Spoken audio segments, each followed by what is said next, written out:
Hello everyone, Sharissa Bloomberg here. Today I want to talk about emotional intelligence and lockdown. And if we understand what emotional intelligence is, we'll see how relevant it actually is to lockdown and where a lot of us are at right now.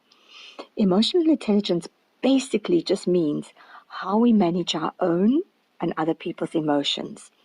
So if we're angry and we take it out on others, that's not managing it. If we're frustrated, if other people are angry with us and frustrated with us, how we manage those emotions.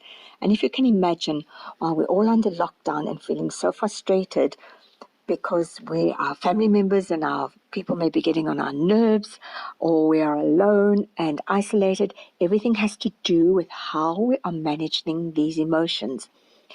Now, emotional intelligence came about years ago when they discovered that it was far more important than IQ. In terms of IQ is the whole left brain and your technical know-how, how to get a job. But your emotional intelligence is so important to how you maintain that job and that work because it deals with your leadership qualities. It deals with how you manage your relationships. So let's look at some of the 17 composite scales. I won't mention them all, but just a few as it's relevant to lockdown. We're talking about our self-confidence, and we're talking about how we understand ourselves and our emotions. It's assertiveness, how we communicate our feelings, our beliefs, and it has also got to do with independence and interpersonal relationships, how we have satisfying relationships, and our empathy, how we understand how others feel. And it's also got to do with social responsibility, our social consciousness, and how we help others in our community. It looks at problem solving. It looks at reality testing. That is just how things are currently, how we look at it. Are we in denial? And how do we relate to everything that's going on in our lives? It's got to do with impulse control, and this is key for all of us. That impulse control controls, I want to eat, I eat. I want to scream, I scream. But can we control that impulse? And it has to do with stress management. How flexible are we? How tolerant are we to coping with stressful situations? And how optimistic we are? Do we have a positive outlook on life?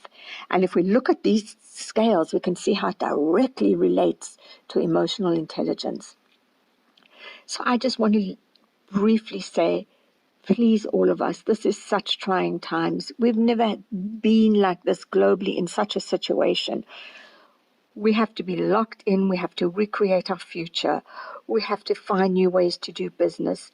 We are just overwhelmed with everything that we have to do. And so many of us are just feeling so frustrated, like, I've just had enough now. Can we go back to our normal life? But let's dig in deep and let's research about emotional intelligence, how we're handling this, how we're handling our own emotions.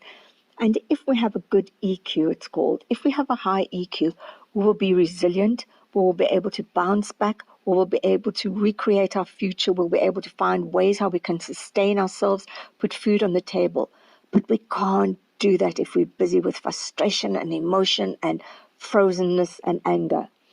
And that anger stage is angry at the world, angry at coronavirus, angry at everything.